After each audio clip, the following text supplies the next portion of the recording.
सूर्याय नमः। प्रेम से बोलिए सूरज भगवान की जय। आप सभी भक्तों पर सूरज भगवान की कृपा सदा सर्वदा बनी रहे। भक्तों, आज आप श्रवण करेंगे श्रावण मास के दूसरे रविवार की व्रत कथा।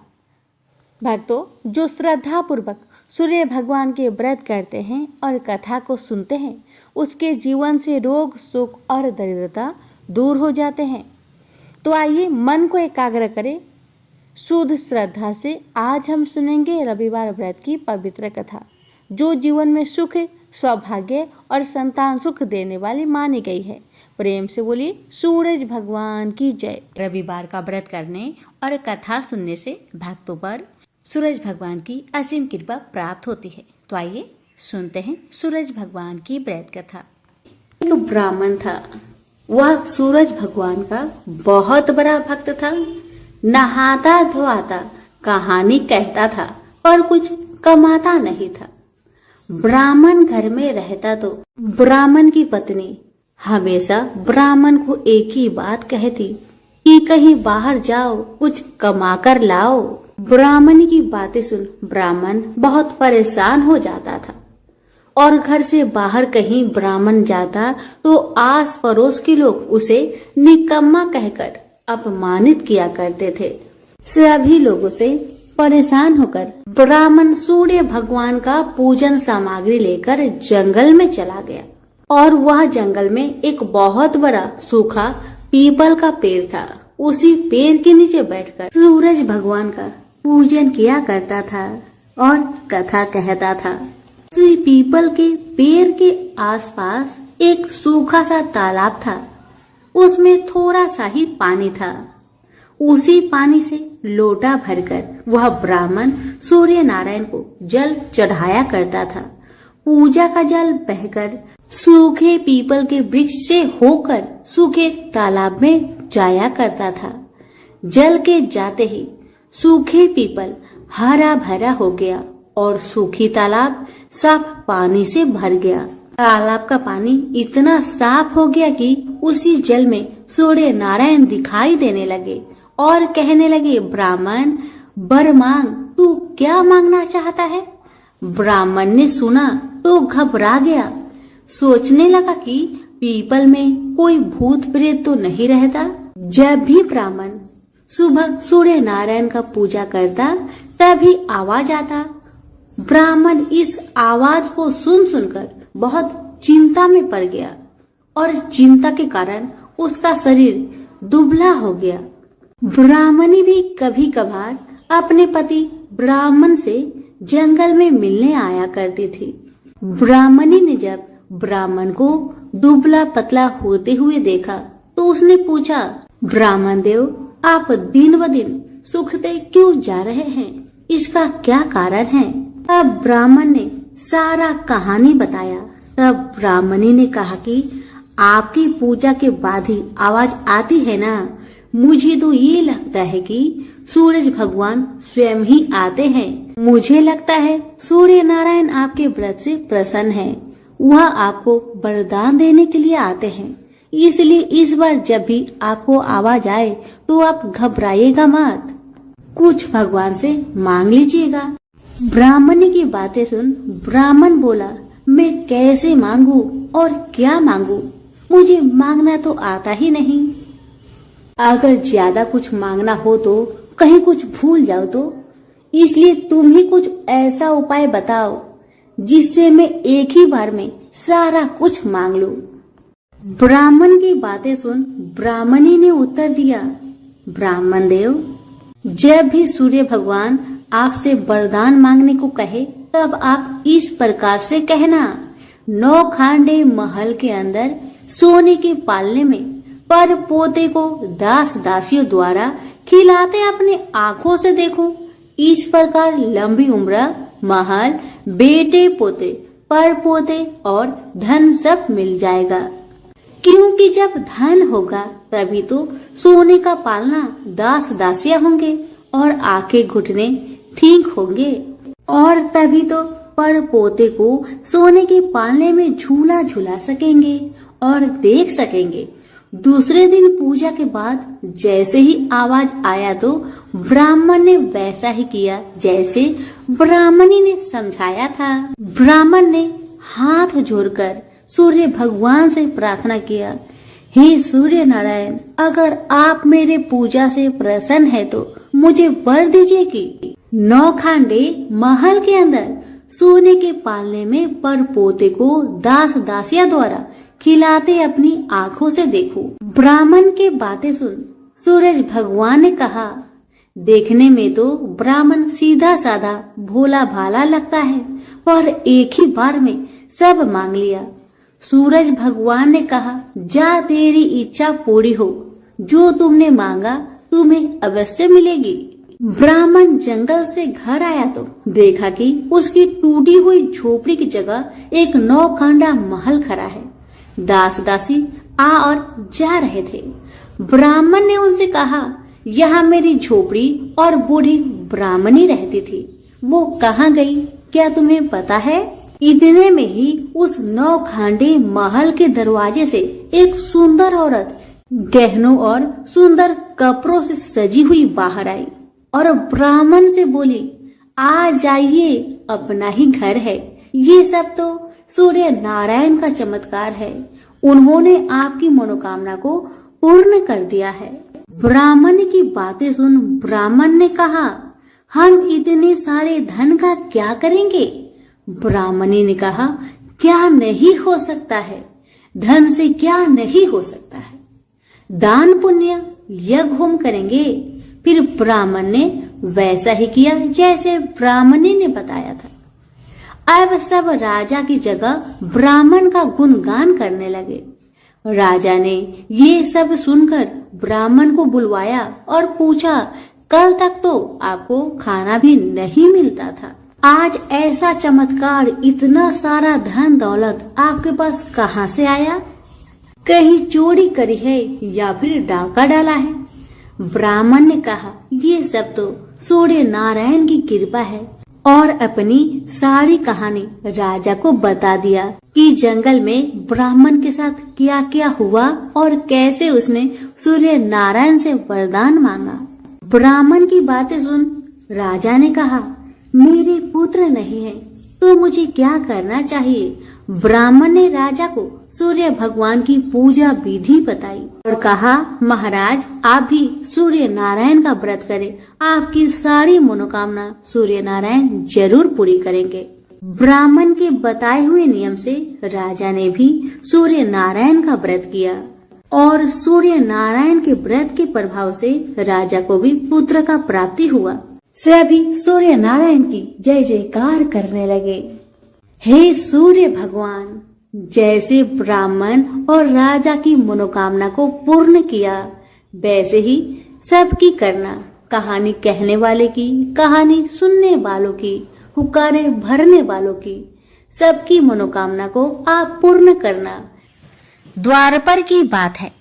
भगवान श्री कृष्ण एक बार अपनी बुआ कुंती के आश्रम काम्य वन में पहुंचे। उस समय पांडव लोग अज्ञातवास कर रहे थे। भगवान कृष्ण ने कहा, बुआ जी, मैं तुम्हें वनवासी भेष में देखकर दुखी हो जाता हूँ। मुझे सदैव इस बात की चिंता लगी रहती है कि पता नहीं कब दुष्ट दुर्योधन का प्रहार तुम्हारे ऊपर हो जाए। अतएव इस विपत्ति से छुटकारा पाने के लिए तुम भगवान सूर्य नारायण की आराधना करो। भगवान सूर्य ही सभी जीवों के नियंता और प्राण है। उनके तेज से ही जीवों का उद्धार होता है। भगवान कृष्ण ने बतलाया कि एक बार शंकर जी से पार्वती जी ने कुछ पूछा था, उसे मैं तुमसे बतलाता हूँ। शिव जी ने पार्वती जी से कहा, यदि तुम इस बात की जानकारी प्राप्त करना चाहती हो तो मथुरापुरी में जाओ। वहाँ सूर्य पुत्री यमुना जी की धारा प्रभावित होती है। यमुना के तट पर ऋषि, महर्षि, मुनि आदि निरंतर तपस्या रत रहते हैं। भगवान रुद्र की आज्ञा से पार्वती जी कालिंदी यमुना तट को चल पड़ी। कुछ ही दूर जाने पर उन्हें रास्ते में रोती बिलखती एक स्त्री दिखाई पड़ी। उसने बतलाया कि उसका नाम कुसुमवती है और उसका निवास कुसुमाकर वन के बीच में है।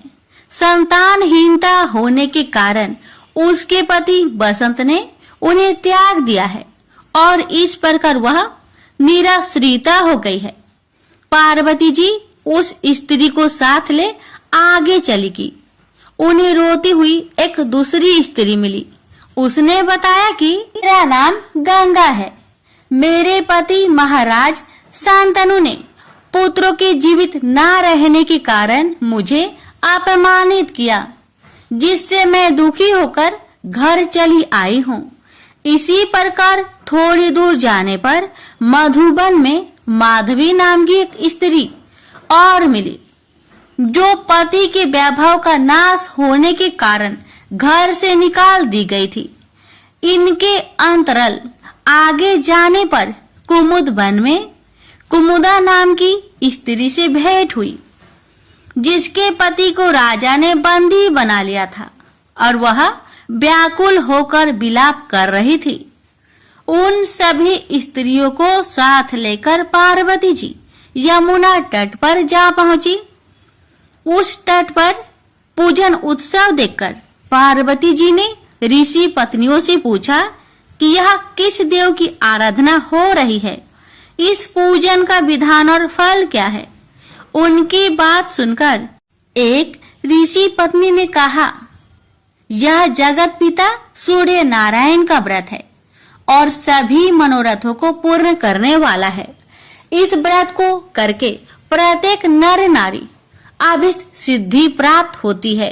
तुम्हारी भी यदि कोई वांछा हो तो इस व्रत को करके प्राप्त करो।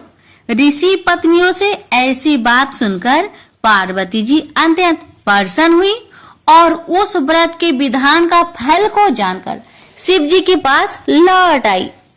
पार्वती जी ने इस व्रत को करके विघ्न नाशक गणेश जी जैसे पुत्र को प्राप्त किया। प्रेम से बोलिए सूर्य नारायण की जय। एक माँ बेटी थी। माँ गाय चराने जाती। चैत्र का महीना आया, सूरज रोठा का रविवार आया। माँ ने बेटी से कहा, बेटी आज तेरे व मेरे लिए 2 रोट बना ले, मैं गाय चरा कर आती हूँ, फिर तू और मैं दोनों पूजा करेंगे।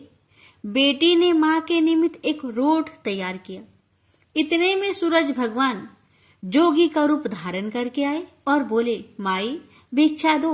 बेटी ने कहा, मेरा रोट अभी पका नहीं है। जोगी ने कहा कि मैं जाता हूँ। बेटी ने सोचा कि जा तक खाली नहीं जाना चाहिए और उसने माँ के रोट में से किनार खांडी करके जोगी को थोड़ा रोट दे दिया। माँ गाय चरा कर आई। बेटी से बोली, मेरा रोट कहाँ है? खंडित रोट देकर माँ बावली हो गई। वो घी रोठो दे, रोठा माइली कौरो दे कहती नगरी में घूमने लगी। बेटी डर के मारे पीपल के झाड़ पर बैठ गई। 3-4 दिन निकले। बेटी भूखी प्यासी बैठी रही। सूरज भगवान को उस पर दया आई। सूरज भगवान ने उसके लिए पानी का लोटा व चूरमा भेज दिया। एक दिन एक राजा का कुंवर शिकार करके आया और उसी पीपल की ठंडी छाया में बैठा और बोला, कितना अच्छा होता कि पीने को थोड़ा पानी मिल जाता। ऐसा सुनते ही लड़की ने थोड़ा पानी डाला। राजा के कुंवर ने कहा, मुझे बहुत भूख लगी है, कोई खाने को दे तो अच्छा होगा। लड़की ने ऊपर से चूरमा डाला। कुंवर की भूख प्यास मिट गई। वह विचार करने लगा कि यहाँ कोई है। यह सोचकर राजा ने अपने सिपाहियों को पीपल के पेड़ पर खोज करने भेजा। उन्होंने सब जगह देखा, उन्हें कुछ नहीं मिला। तो राजा का कुंवर खुद ऊपर चढ़ा और ढूंढा तो वो लड़की मिली। राजकुंवर ने कहा कि तू कौन है? तब लड़की ने अपनी कहानी सुनाई। राजा के कुंवर ने कहा, मेरे साथ शादी करोगी? लड़की बोली, आप तो नगर के राजा हैं, मैं गरीब व अनाथ लड़की हूँ, मेरे कोई नहीं है। राजा जी माने नहीं, गाजे बाजे के साथ उस कन्या को पीपल के नीचे ब्याह कर घर ले गए। बहुत दिन बीते। एक दिन माँ घूमती घामती महल के बाहर पहुंच गई और आवाजें देने लगी, घी रोटो दे, घी रोटा माइली कोर दे। बेटी छत पर खड़ी देख रही थी। रानी ने सिपाहियों को भेजकर माँ को बुलाया और एक कमरे में ठहराया। कमरा बंद कर दिया। एक दिन राजा जी ने सारी चाबियां मांगी। रानी ने 6 कमरों की चाबियां दी, पर 7वें कमरे की चाबी नहीं दी।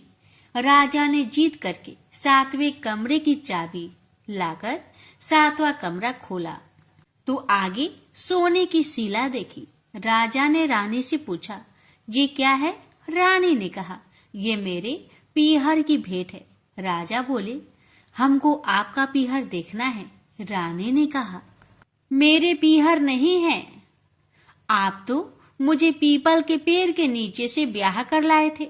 राजा हठ करने लगे तो रानी सूरज भगवान से विनती करने लगी और 1.25 पहर का पीहर वासा मांगा। और राजा रानी पीपल के पेड़ के नीचे आए। वहां सारा कुटुंब था। कोई कहे मौसा जी आया, कोई कहे जीजा जी आया, तो कोई कहे फूफा जी आया। राजा रानी का अच्छा सत्कार किया। राजा को परिवार देखकर बहुत आनंद हुआ। 1 पहर पूरा हुआ। रानी घर चलने को कहने लगी। राजा बोला, इतना बढ़िया ससुराल इतनी जल्दी नहीं छूटेगा। अब तो रानी कुंवर की चिकोटी काटने लगी, उसे रुलाने लगी और कहा कि मेरे तो कुंवर रो रहा है, आप राजा जी जल्दी चलो। राजा रानी को पीहर वालों ने खूब दिया और विदा किया।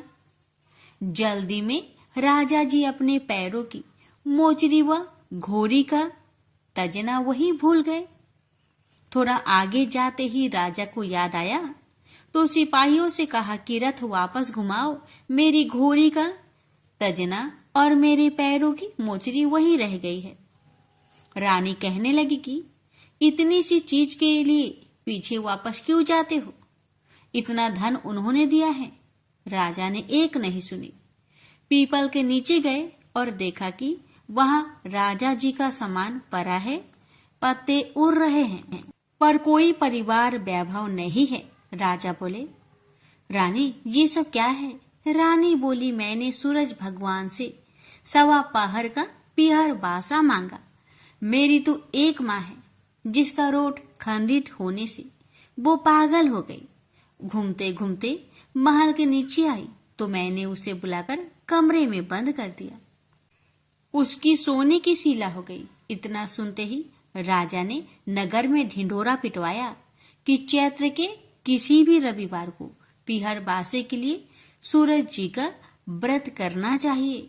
जैसे सूरज भगवान ने रानी पर प्रसन्न हो उसे पीहर बासा दिया, वैसे सब पर सूरज भगवान कृपा करे।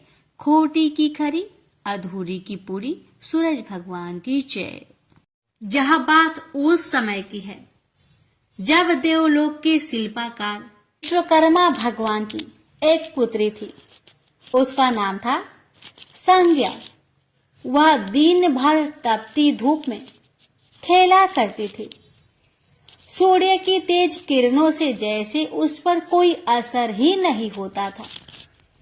संज्ञा जब बड़ी हुई तो एक दिन विश्वकर्मा और उसकी पत्नी ने संज्ञा को बड़े मुग्ध भाव से सूर्य को निहारते देखा। यह देख विश्वकर्मा बोले, देवी, ऐसा लगता है हमारी बेटी सूर्य पर मोहित हो गई है। देख रही हो कितने मुग्ध भाव से सूर्य की ओर ताके जा रही है।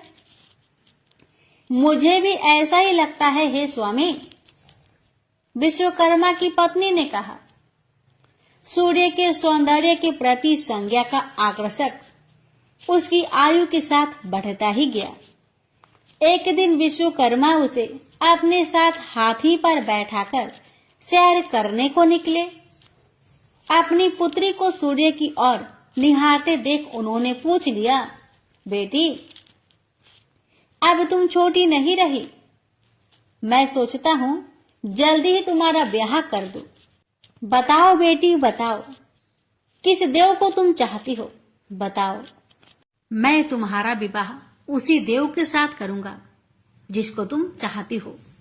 बेटी कहने लगी, पिताजी, आकाश में सूर्य से बढ़कर कोई तेजस्वी नहीं है। संज्ञा की बात सुनकर विश्वकर्मा ने कहा, बेटी ठीक है, हम तुम्हारा शादी सूर्य से ही करा देते हैं। अब विश्वकर्मा अपनी पुत्री को लेकर सूर्य के पास पहुंच गए। उन्होंने अपनी पुत्री की इच्छा सूर्य देव को बताई तो सूर्य देव ने उनका प्रस्ताव सहर्ष स्वीकार कर लिया और बोले, आपकी पुत्री मेरे साथ विवाह करना चाहती है, यह मेरे लिए सौभाग्य की बात है, पर अपनी बेटी से पूछ तो लीजिए कि वह मेरा ताप सहन कर पाएगी या नहीं। विश्वकर्मा ने संज्ञा को एक और ले गए और पूछा, बेटी, सूर्य देव का उत्तर तुमने सुन लिया, अब बताओ तुम उनका ताप सहन कर लोगी? हर ऋतु का ताप उनका अलग अलग होता है, अब तुम बताओ क्या सह पाओगी? संज्ञा ने कहा, पिताजी हाँ, मैं सह पाऊंगी। अब विश्वकर्मा ने कुछ ही दिन बाद संज्ञा का विवाह सूर्य देव के साथ करा दिए। संज्ञा सूर्य देव के साथ उनके लोक चली गई। अब तो संज्ञा सूर्य देव के साथ सुख पूर्वक रहने लगी। फिर उनके वहां एक पुत्र पैदा हुआ जिसका नाम रखा गया मनु। अनेक ऋषि मुनि बालक को आशीर्वाद देने आए, यह बालक ज्ञानियों में भी ज्ञानी होगा।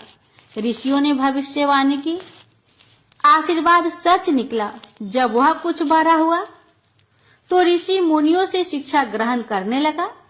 सूर्यदेव और संज्ञा को अपने बेटे पर बड़ा गर्व था। वे बहुत ही प्रेम से अपने बेटे का लालन पालन करते थे। अनाचार एक बार ग्रीष्म ऋतु में सूर्य की किरणें बहुत ही प्रखर हो गई। उनका तेज अपने चरम सीमा पर जा पहुंचा।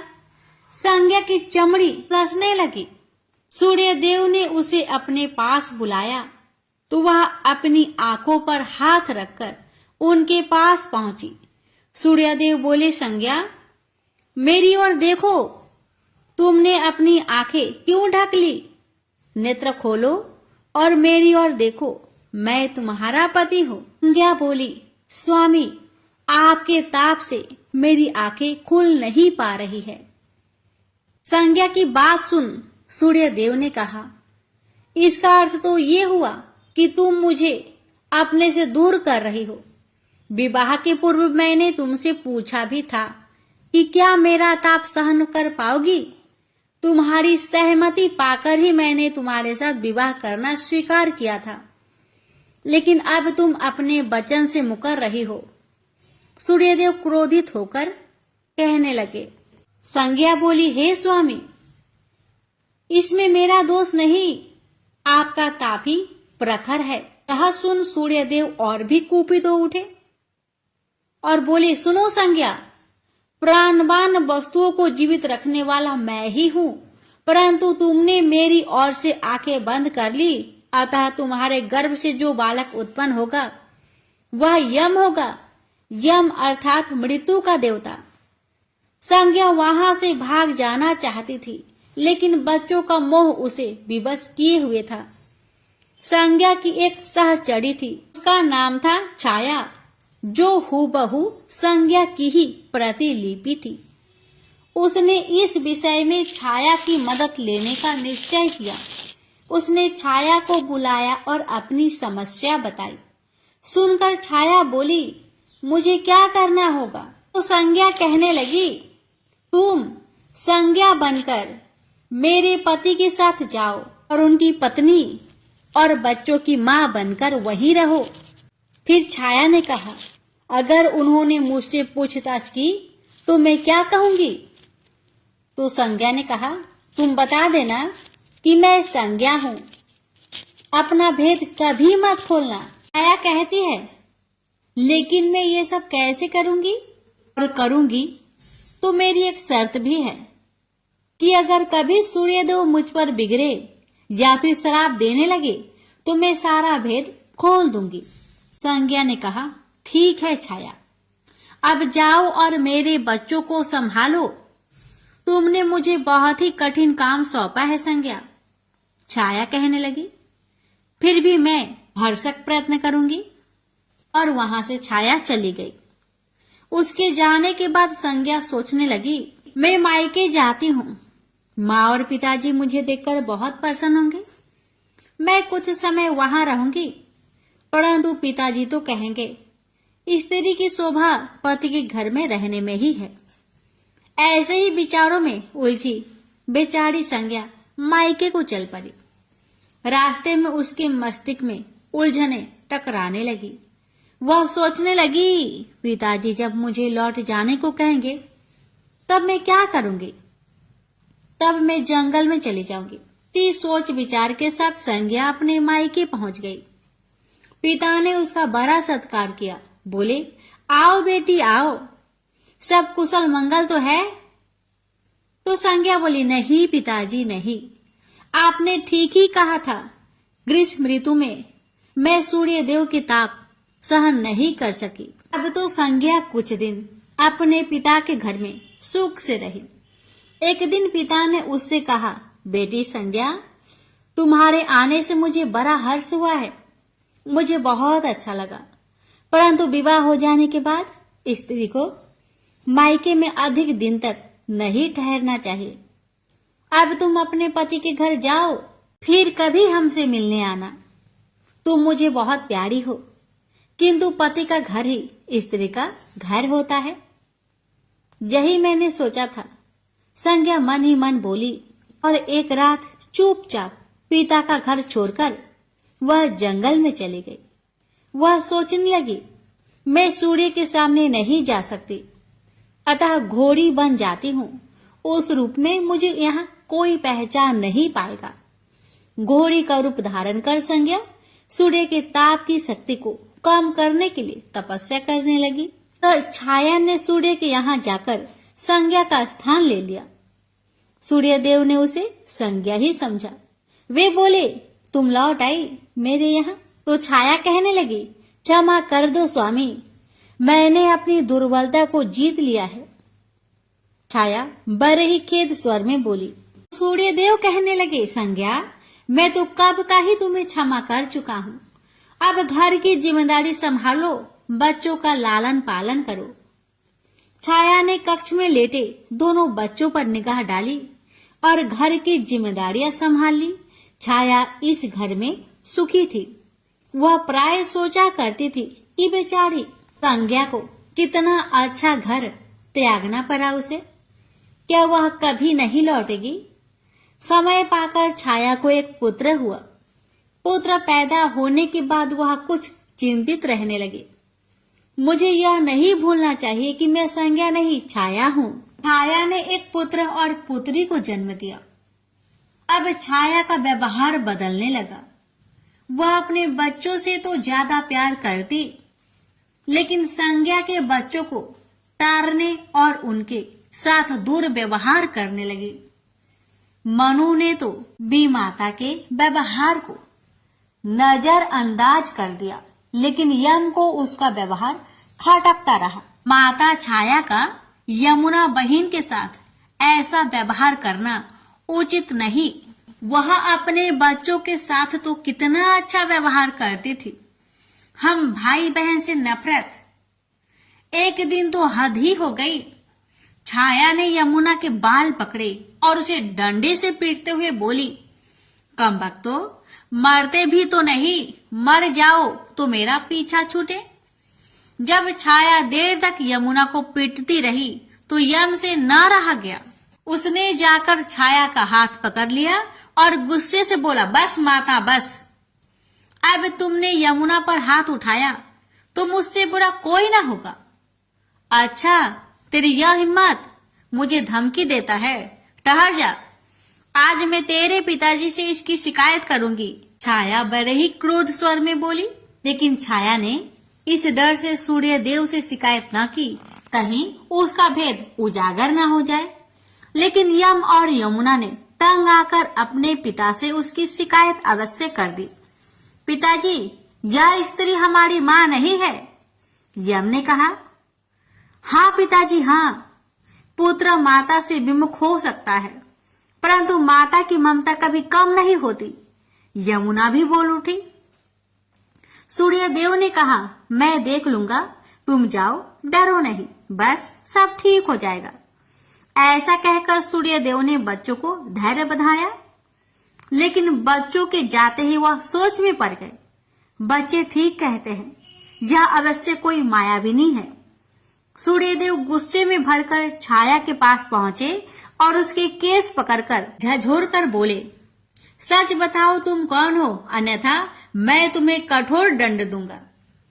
ठहरिए स्वामी ठहरिए, छाया कांपती हुई बोली। स्वामी, मैं संज्ञा की छाया हूं। वह आपकी देखभाल का भार किसी को सौंपे बिना नहीं जाना चाहती थी, इसलिए उसने मुझे आपके पास भेज दिया है। सूर्यदेव ने कहा, संज्ञा कहाँ गई है?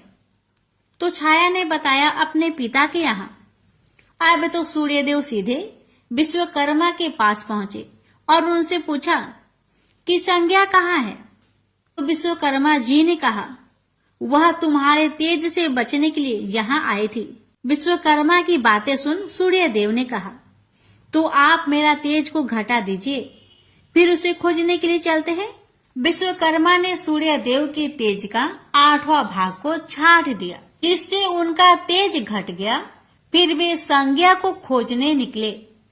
उन्होंने राहगीरों से पूछताछ की, तुमने इधर कोई घोड़ी को देखा है क्या? हाँ, एक बिलछन घोड़ी को हमने नदी के पास विचरण करते हुए देखा है, राहगीरों ने बताया। उसमें बिलछन की क्या बात है? वह घोड़ी मानवी भाषा भी बोलती है। देव, अब तो यह अवश्य ही संज्ञा होगी। सूर्यदेव बोले। सूर्य घोड़े के निकट पहुंचे और कहा, संज्ञा, मैं सूर्य हूँ, तुम्हारा पति। अब यह घोड़ी का रूप त्याग दो। जब तक मेरी मनोकामना पूरी न होगी, मैं यह घोड़ी का रूप नहीं त्यागूंगी। घोड़ी बनी संज्ञा ने उत्तर दिया, तुम्हारी मनोकामना तो पूरी भी हो गई। सूर्यदेव ने कहा। फिर विश्वकर्मा बोलने लगे, बेटी, सूर्यदेव ठीक कहते हैं, मैंने इनके तेज का 8वां भाग को काट दिया है। पिता से अवशासन पाकर संज्ञा ने अपना घोड़ी वाला रूप त्याग दिया और अपने स्वाभाविक रूप में आ गई। वह हर्ष से अपने पिता से लिपट गई और फूट फूट कर रोने लगी। फिर उसने झुककर सूर्यदेव के पांव छुए और पूछा, स्वामी, हमारे बच्चे तो सकुशल है ना? सूर्यदेव ने कहा, हाँ, दोनों बच्चे ठीक है। मनु, यम और यमुना को अब फिर से माँ मिल जाएगी। सूर्यदेव ने मुस्कुराकर कहा, मैं अब कभी भी अपना घर त्याग कर नहीं जाऊंगी। संज्ञा ने सूर्यदेव को वचन दिया और साथ में संज्ञा बोली, स्वामी, आप छाया को क्षमा कर देना और अपने साथ ही रखना। दोनों का मिलन देखकर विश्वकर्मा ने भी अपना आशीर्वाद प्रदान किया। जाओ और सदा सुख शांति से रहो। सूर्यदेव और संज्ञा सूर्यलोक पहुंचे और छाया और बच्चे के साथ आनंद पूर्वक रहने लगे। तो प्रेम से बोलिए, सूर्य नारायण की जय। अटपट नगरी का एक गरीब ब्राह्मण लकड़ियों और घास के लिए हर रोज जंगल में जाया करता था। एक दिन उसने वहां वन देवियों को सूरज भगवान की पूजा करते हुए देखा। सूर्य नारायण के आह्वान का उनका अनुष्ठान अनूठा था। ब्राह्मण ने साहस जुटाकर उनसे पूछा कि ये क्या कर रहे हैं आप लोग? तब उन्होंने उत्तर दिया, यह सूर्य नारायण का अनुष्ठान है। ब्राह्मण ने कहा, मुझे भी इसकी विधि बताइए। तब वन देवियों ने कहा, नहीं, यह बहुत शक्तिशाली अनुष्ठान है। यदि हम तुम्हें सिखा देंगे तो संभवतः तुम अहंकारी हो जाओगे और इसे विधि पूर्वक न करोगे। ब्राह्मण ने वचन दिया, नहीं नहीं, मैं ऐसा बिल्कुल नहीं करूंगा। मैं विनम्रता पूर्वक संपूर्ण विधि का भली भांति पालन करूंगा। तब वन देवियों ने कहा, उसे अनुष्ठान की विधि समझाई कि रविवार को चंदन सार से सूर्य नारायण का चित्र बनाकर उसे पुष्प और फल अर्पित करे। उसके बाद 6 महीने तक हर रविवार को वह ऐसा ही करे। फिर उसके अगले 6 महीने गरीबों को दान करे। ब्राह्मण घर गया और रविवार से अनुष्ठान प्रारंभ कर दिया। उसके अनुष्ठान से सूरज भगवान बहुत प्रसन्न हुए। धन धान्य से ब्राह्मण का घर भर गया। उसे बहुत प्रसिद्धि प्राप्त हुई। एक दिन रानी ने उसे बुलवाया। राजमहल में जाते समय भय से उसकी टांगे कांप रही थी। रानी ने उसे बैठने को आसन दिया और सहृदयता से कहने लगी, डरने की कोई बात नहीं है। हमने आपको इसलिए बुलाया है कि हम चाहते हैं आप अपनी बेटियां हमें दे दे। ब्राह्मण सिसकते हुए कहा, मेरी बेटियां बहुत तंगी में बड़ी हुई है।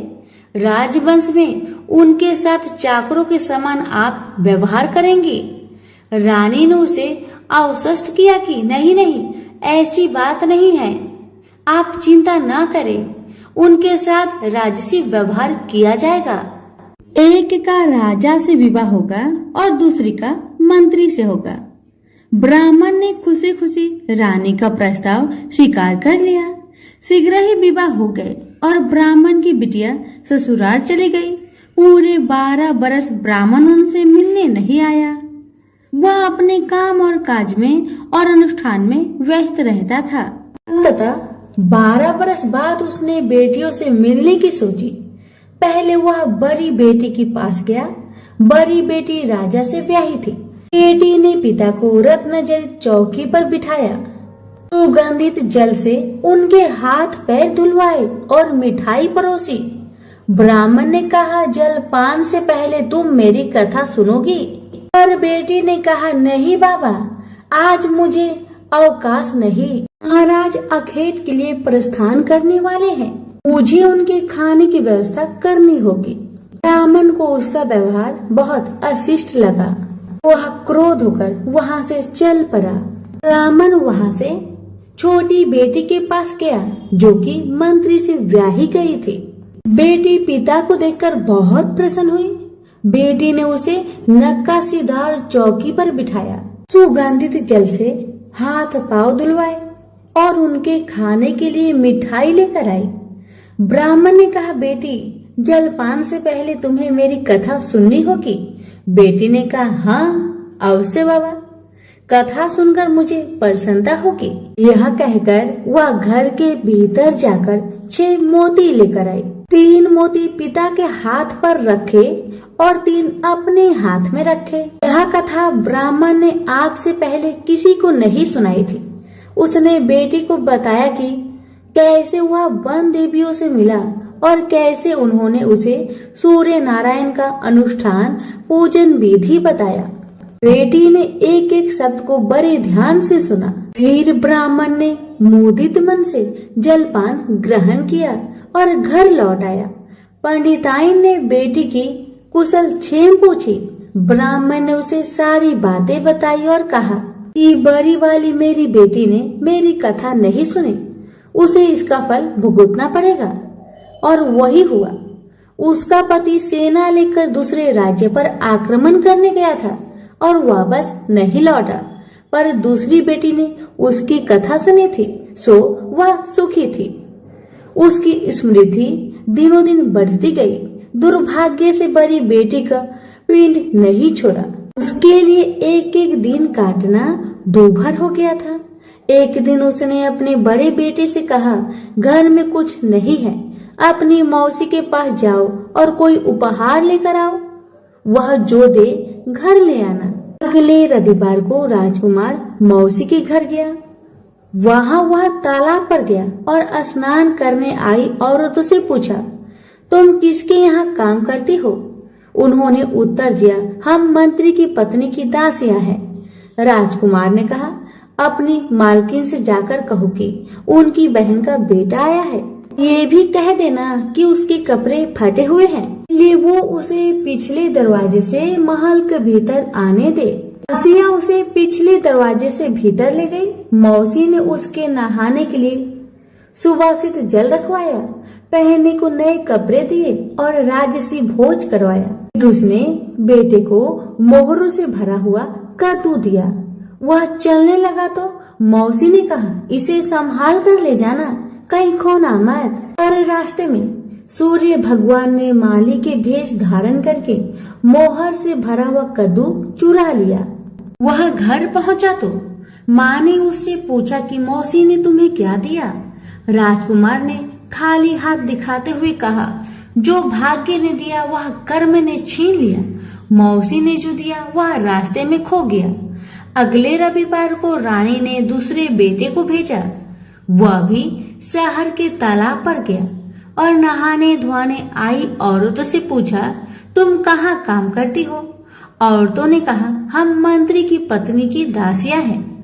अपनी मालकिन से कहो कि उसकी बहन का बेटा आया है। उसे भी पिछले दरवाजे से भीतर ले जाया गया। नहाने और नए कपड़े पहनने के बाद राजकुमार ने भोजन किया। वह चलने लगा तो मौसी ने उसे मोहर से भरी हुई खोखली छड़ी दी और बोली, इसे संभाल कर ले जाना, कहीं खोना मत। रास्ते में सूरज भगवान ग्वाले का रूप धरकर आए और उसकी छड़ी चुरा लिए। वह घर पहुंचा तो रानी ने उससे पूछा कि मौसी ने तुम्हें क्या दिया? राजकुमार ने खाली हाथ दिखाकर कहा, जो भाग्य ने दिया वह कर्म ने छीन लिया। तीसरे रविवार को रानी ने तीसरे बेटे को भेजा। वह भी सीधे तालाब पर गया। मौसी ने उसकी भी वैसे ही खातिरदारी की। उसे नहलवाया, कपड़े दिए और खाना खिलाया। चलते समय उसने उसे मोहर से भरा हुआ खोखला नारियल दिया और कहा, इसे संभाल कर ले जाना, खोना मत। रास्ते में राजकुमार कुएं की जगह पर सुस्ताने के लिए रुका। जैसे ही उसने नारियल जगत पर रखा, वह लुढ़क कर कुएं में गिर गया। छपाक। वह घर पहुंचा तो रानी माँ ने पूछा कि वह क्या लाया है। राजकुमार ने जवाब दिया, जो भाग्य ने दिया वह कर्म ने छीन लिया। चौथा राजकुमार गया, तभी वही हुआ। उसे मोहर से भरा हुआ कुल्हड़ मिला, जिसे सूर्य नारायण चील बनकर झपट ले गए। पांचवें रविवार को रानी खुद गई और जाकर तालाब पर खड़ी हो गई। छोटी बहन उसे खुद लेने के लिए आई और पिछले दरवाजे से घर में ले गई। नहलाने के बाद बताया कि उसकी विपत्ति का कारण यह है कि उसने बाबा की कथा सुनने से मना कर दिया था। फिर उसने दीदी को पूरी कथा सुनाई। रानी ने बहुत ध्यान से कथा सुनी और रविवार व्रत करने तक बहन के पास ही रही और दोनों बहनें बहुत ही श्रद्धा भक्ति के साथ सूरज भगवान की आराधना करती। रानी का अनुष्ठान पूरा भी नहीं हुआ था कि उसके दिन फिर गए। उसे समाचार मिला कि बरसों की युद्ध के बाद उसके पति विजयी होकर अकूट धन लेकर साथ लौट रहे हैं। राजधानी लौटते हुए राजा अपनी साली और बहू से मिलने के लिए वहां रुका। जब उसने सुना कि उसकी रानी भी यही है, तो उसे लेने के लिए उसने पालकी और कुछ दासियां भेजी। नन्हे भांजे चिल्लाते हुए रानी के पास आए और कहने लगे, मौसी मौसी, तुम्हें लेने के लिए छत्र वाली पालकी आई है, साथ में हाथी, घोड़े और सैनिक भी है। सब देखने के लिए बाहर भागे। बरसों की विरह और व्यथा के उपरांत राजा और रानी ने एक दूसरे का हालचाल पूछा। बहनों ने एक दूसरे को मूल्यवान उपहार और रेशमी वस्त्र दिए। अगले दिन राजा और रानी ने अपने राजधानी के लिए प्रस्थान किया। पहले पड़ाव पर जब खाना बन गया तो रानी ने राजा के लिए और अपने लिए थाल परोसे। तभी उसे बहन से सुनी हुई कथा याद आई। उसने नौकरों को आदेश दिया कि वे पास के गांव में जाए और किसी निर्धन को लाए जो भूखा हो। गांव में उन्हें ऐसा कोई नहीं मिला, पर वापस आते समय उन्हें एक भूखा लकड़हारा मिल गया। वे उन्हीं को रानी के पास ले आए। रानी ने 6 मोती निकाले, 3 लकड़हारे को दिए और 3 अपने हाथ में रखे। फिर रानी ने उसे अपने पिता और वन देवियों की कथा सुनाई। कर हारे का रोम रोम कान बन गया। कथा सुनते ही उसके गड्डर की सारी लकड़ियां सोने की हो गई। उसने शपथ ली कि वह पूर्ण विधि विधान से सूर्य नारायण का अनुष्ठान करेगा, बिल्कुल वैसे ही जैसे वन देवियों ने ब्राह्मण को सिखाया था। अगले दिन राजा रानी ने दल बल के साथ फिर पड़ाव डाला। खाना बन गया तो रानी ने राजा के लिए और अपने लिए खाना परोसकर सेवकों को किसी निर्धन और भूखे को लाने का आदेश दिया। आज वे एक किसान को लाए जिसकी फसल मुरझा गई थी और कुआं सूख गया था। रानी ने 6 मोती निकाले, 3 किसान को दिए और 3 अपने हाथ में रखे। फिर उसने उसे अपने पिता और वन देवियों की कथा सुनाई। कथा संपूर्ण होने से पहले ही उसकी फसल फिर से हरी भरी हो गई और सूखे कुएं में पानी भर आया। वापस जाते समय उल्सित किसान ने शपथ ली कि वह संपूर्ण विधि विधान के साथ सूर्य नारायण का अनुष्ठान करेगा, जैसा कि वन देवियों ने ब्राह्मण को सिखाया था। तीसरे पड़ाव पर रानी ने एक बुढ़िया को सूरज भगवान की कथा सुनाई। बुढ़िया का बेटा जंगल में खो गया था, दूसरा तालाब में डूब गया था और तीसरा सांप काटने पर मर गया था। रानी की कथा सुनते ही बुढ़िया के तीनों बेटे एक एक करके पड़ाव पर आ गए। बुढ़िया खुशी के आंसू बहाते हुए वहां से गई। उसने प्रण किया कि वह सूरज भगवान की उसी विधि से आराधना करेगी जो वन देवियों ने ब्राह्मण को सिखाया था। चौथे पड़ाव पर रानी के चाकर एक हाथ पांव विहीन आदमी को लाए। उसकी आंखें इतनी कमजोर थी कि उसे मुश्किल से ही कुछ दिखता था, यहाँ तक कि उसका कोई नाम भी नहीं था। लोग उसे लोथ कहते थे। चाकरों ने उसे जब देखा तब वह मुंह की बल पड़ा था। वे उसे उठाकर पड़ाव पर ले आए। रानी ने उसे नहलवाया और नए कपड़े पहनने को दिए। फिर उसने 6 मोती निकाले, 3 लोथ के पेट पर रखे और 3 अपने हाथ में रखे। फिर उसने उसे अपने पिता और वन देवियों की कथा सुनाई। अपाहिज आदमी ने पूरा श्रद्धा से कथा को सुना। कथा सुनते ही उसके हाथ पैर निकल आए और इसके आंखों की ज्योत भी लौट आई। वो भी जाते समय अति प्रसन्न होकर गया।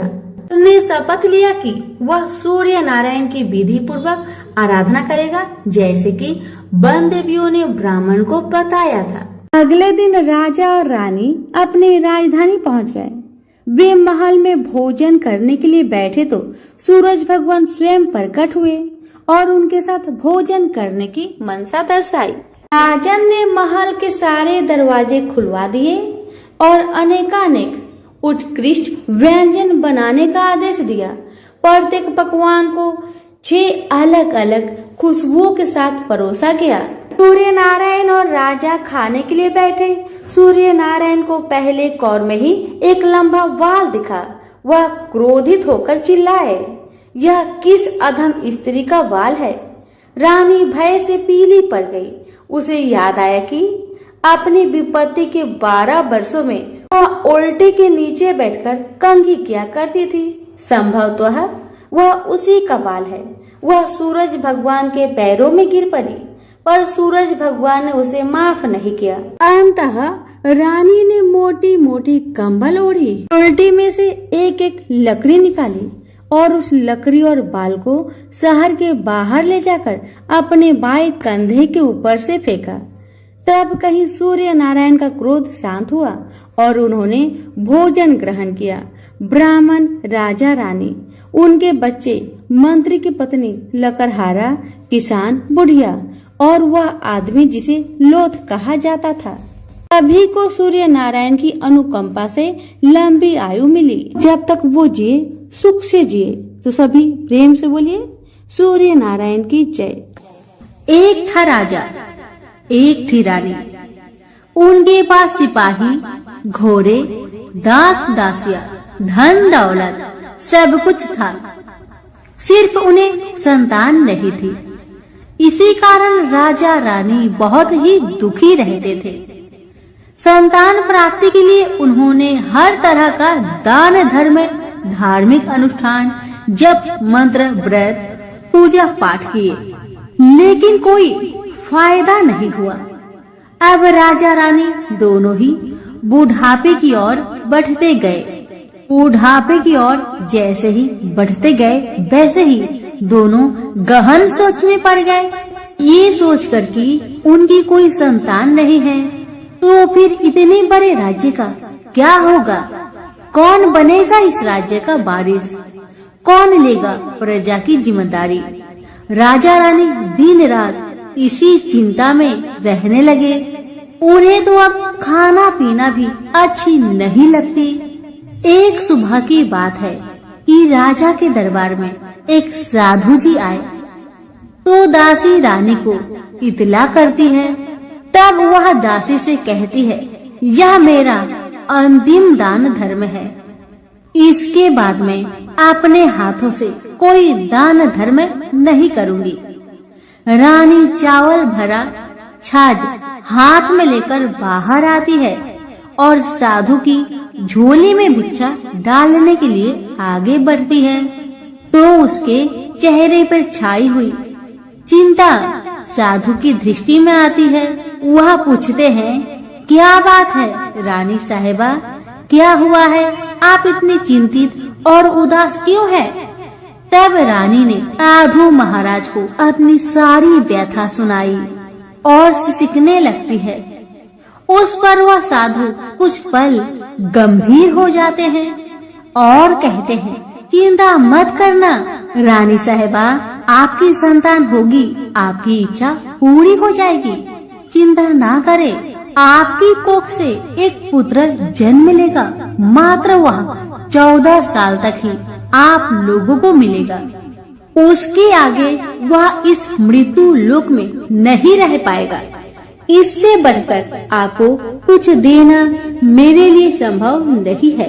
अपनी बात पूरी करते उसने अपनी झोली में हाथ डाला, थोड़ी सी भाभूत निकालकर रानी को दे दी और कहा, आप और महाराज दोनों इसे बांटकर ग्रहण करना, आपको जल्दी ही पुत्र प्राप्ति होगी। इतना कहकर साधु अपनी राह में चले गए। उनके जाने के बाद रानी सोचने लगी, 14 साल तो 14 साल ही सही, उतने समय के लिए हमें पुत्र तो मिलेगा, यही काफी है। उतने साल तक मैं उसे जी जान से बड़ा करूंगी, उसे ढेर सारा लाड़ दुलार करूंगी, अपनी संतान की हर मुरादे को पूरी करूंगी। उस रात अपना सारा राजकाज खत्म करके राजा जब रानी के महल में गए तो रानी ने क्या किया कि राजा को सारी बात बताई जो साधु जी ने उन्हें बताया था। रानी ने साधु की दी भभूत राजा को दिखाकर बोली, साधु महाराज ने यह भभूत हम दोनों को ग्रहण करने को कहा है। राजा बोले, इतना दान धर्म किया, जब तब किया, कोई फल नहीं मिला, अब इस भभूत से हमें संतान प्राप्ति होगी, ऐसा है क्या? उस पर रानी बोली, जब इतना सब कुछ किया तो अब यह भी सही करके देख लेते हैं। आप बेमतलब की उस साधु के क्रोध को क्यों हम बुलावा दे। राजा को अब किसी पर विश्वास नहीं था, लेकिन पत्नी को दुख न पहुँचे इसलिए वह राजी हो गए।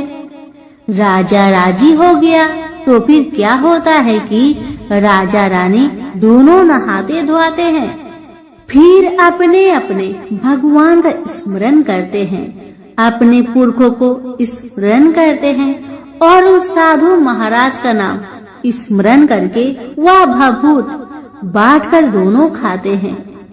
उसके बाद दोनों निश्चिंत होकर सो जाते हैं। तो कुछ दिन गुजर जाते हैं और साधु द्वारा कहे अनुसार रानी गर्भवती हो जाती है। उस पर राजा रानी दोनों की खुशी का गमन नहीं समाती। राजा रानी से बोला, महारानी सचमुच साधु महाराज की कृपा हो गई। समय बीतते गया, 9 महीना पूरा हो गया तो रानी ने एक सुंदर गोरे पुत्र को जन्म दिया। राजा ने बड़ी धूमधाम से पुत्र का नामकरण किया। सारे राज्य में 8 दिन तक अन्य सत्कर्म रखा, उत्सव मनाया गया। अब पुत्र की कुंडली देखने के लिए राज्य के सबसे विद्वान पंडित जी को बुलाया। पंडित जी आते ही कुंडली देखकर बड़े चिंतित में पड़ गए और कहने लगे, महाराज, हमारा राजपुत्र सिर्फ 14 साल तक हमारे पास रहेगा। राजा को इस बात की भनक थी ही, रानी को भी साधु महाराज की बात याद थी। दोनों पति पत्नी चुपचाप रहते हैं। उसके बाद राजा और रानी बड़े लाड़ प्यार से बेटे की परवरिश करते हैं, उसकी हर ख्वाहिश पूरी करते हैं। थोड़े समय के लिए ही सही, भगवान ने संतान की अपनी मुरादें पूरी कर दी। इसे वे समाधान मानते थे। राजपुत्र दिन प्रतिदिन बड़ा होता है। जब वह 7 साल का हो जाता है तो राजा एक अच्छे गुरु की नियुक्ति करके उसे पढ़ाई लिखाई, राज्यशास्त्र, शास्त्र विद्या, घोड़सवारी इत्यादि 12 विद्याओं का शिक्षण देते हैं। जब वह सब शास्त्र विद्या में पारंगत हो जाता है और 12 साल की उम्र का हो जाता है, तब एक अच्छी सी राजकन्या खोजकर उसकी शादी कर दिया गया। शादी के 2 साल बीत जाते हैं, बेटा 14 साल का हो जाता है। एक दिन राजपुत्र राजा से बोला, पिताजी, मैं अपना सारा राज्य घूमकर देखना चाहता हूँ।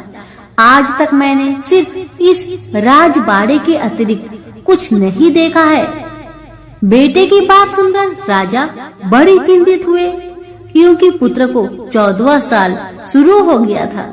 अब कोई अनहोनी होने का वक्त नजदीक आ पहुंचा था, लेकिन राजा ये सब बातें पुत्र को बता नहीं सकता था। वह क्या करता है कि चेहरे पर खुशी लाकर बेटे से कहता है, हाँ हाँ जरूर जाओ बेटा, जरूर। तुम्हें अपना सारा राज्य घूमकर देखना चाहिए, कहाँ क्या है ये सब जानना चाहिए। कल तो मेरे बाद तुम ही को राजा बनना है।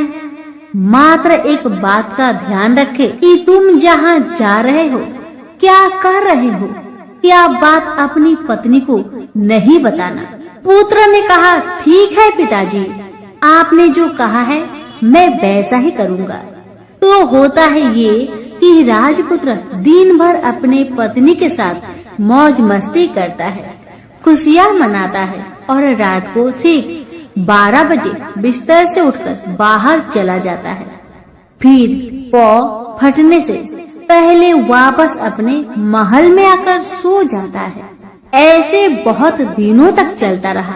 अब पुत्र का 14वां साल खत्म होने में कुछ दिन ही बाकी रहते हैं। इतने में ये होता है कि उसकी पत्नी यानी छोटी रानी रात में जाग जाती है। वह देखती है कि बिस्तर पर राजपुत्र नहीं है। वह महल में सब जगह देखती है तो राजपुत्र कहीं भी नजर नहीं आते। तो ये बात वह किससे कहेगी और क्या करेगी? बेचारी चुपचाप रहती है। फिर भोर होने पर वह देखती है कि उसका पति अपनी जगह पर सोया है। छोटी रानी अपने पति से कुछ नहीं पूछती, लेकिन दूसरी रात भी वैसा ही होता है। तीसरी रात, चौथी रात, ऐसे ही बहुत दिन तक चलता है। रानी बहुत चिंतित हो जाती है। पति रात को जाता कहाँ है, किससे मिलने जाता है? छोटी रानी के मन में ढेर सारी सवाल उमड़ जाते हैं, लेकिन छोटी रानी को राजकुमार से सवाल करने में डर लगता था। शायद उसका पति गुस्सा हो बैठे। सास ससुर से पूछने के बारे में सोचा तो उसकी कुल मर्यादा बीच में आ जाती थी। इसी तरह मन ही मन में बेचैन रहती थी। इस हालत में उसे खाने पीने में दिलचस्पी नहीं होती थी। वह दुबली पतली हो जाती है। उसी राज्य में एक फूल बेचने वाली एक बूढ़ी मालिन रहा करती थी। वह हमेशा छोटी रानी को फूल देने उसके महल में आती थी। उस बुढ़िया का ध्यान छोटी रानी पर जाता है। वह उससे पूछती है, बेटी तुम्हें किस बात का दुख है? तुम इस तरह सूख कर कांटा क्यों बनी जा रही हो?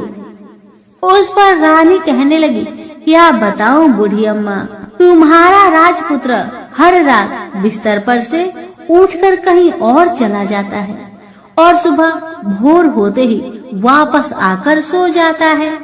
वह कहाँ जाता है? प्रेमिका से मिलने जाता है क्या? यह सोचकर मैं अन्न जल ग्रहण नहीं कर पाती और सूख सूख कर इस तरह कांटा बन गई हूँ। बुढ़िया सब बात सुनकर उसे एक उपाय बताती है और कहती है, बेटी तुम ऐसा ही करना, आज रात तुम सोना मत, उसके पीछे जाकर देखना कि वह कहाँ जाता है, क्या करता है, उसकी अच्छी तरह से पहरेदारी करना। इस पर छोटी रानी ने कहा, मुझे नींद आ गई तो मैं क्या करूँगी? तब बूढ़ी अम्मा ने कहा, तुम्हें नींद न आए इसलिए एक काम करना, अपने बाएं हाथ की उंगली में एक जख्म करना, उस पर थोड़ी सी मिर्च छिड़कना, उससे तुम्हें बड़ी जलन होगी और उस पीड़ा से तुम्हें रात भर नींद नहीं आएगी। रानी बुढ़िया के कहे अनुसार करती है। उंगली की जलन से उसे बड़ी देर तक नींद नहीं आती, लेकिन बाद में वह सो जाती है। दूसरे दिन सुबह बुढ़िया फूल लेकर उसके महल में पहुंचती है और पूछती है, क्या हुआ बेटी, देख पाई? क्या तुम्हारा पति कहाँ जाता है? रानी कहने लगी, नहीं अम्मा, पहले कुछ समय जलन के कारण मुझे नींद नहीं आई, पर कुछ देर पश्चात मैं सो गई थी। बुढ़िया कहने लगी, कोई बात नहीं, आज तुम उंगली पर पहले से थोड़ा ज्यादा जख्म करना और ज्यादा मिर्च लगाना। बूढ़ी अम्मा के कहे अनुसार छोटी रानी ने वैसा ही किया, परंतु वह सिर्फ पति के बिस्तर से उठकर बाहर निकलते वक्त जाग पाई थी। वह उसके पीछे नहीं जा सकी क्योंकि उसकी आंखें उस समय तक मुद गई थी। दूसरे दिन सुबह बूढ़ी अम्मा आई तो उसने पूछने से पहले ही छोटी रानी ने बूढ़ी अम्मा को रोक कर कहा, अम्मा, मैं आज भी उनकी पहरेदारी ठीक तरह नहीं कर पाई। बुढ़िया कहती है, रोना नहीं बेटी, सब कुछ ठीक हो जाएगा। तुम आज रात जख्म और बड़ा करना और उस पर ज्यादा से ज्यादा मिर्च छिड़कना। और एक काम करना बेटी, वह जब जाने के लिए निकलता है तो उसका रास्ता रोकना। बुढ़िया ने जैसा बताया रानी ने वैसा ही किया। आज रात उसे नींद नहीं आती। अब जैसे ही रात के 12 बजे राजकुमार बिस्तर से उठकर जब महल से निकलने लगे तो बुढ़िया के कहे अनुसार रानी ने वैसा ही किया। दौड़कर जाकर अपने पति का रास्ता रोककर कहने लगी कि कहाँ जा रहे हो, किससे मिलने जा रहे हो, मुझे बताओ। राजपुत्र उसे समझाने की बहुत कोशिश करता है।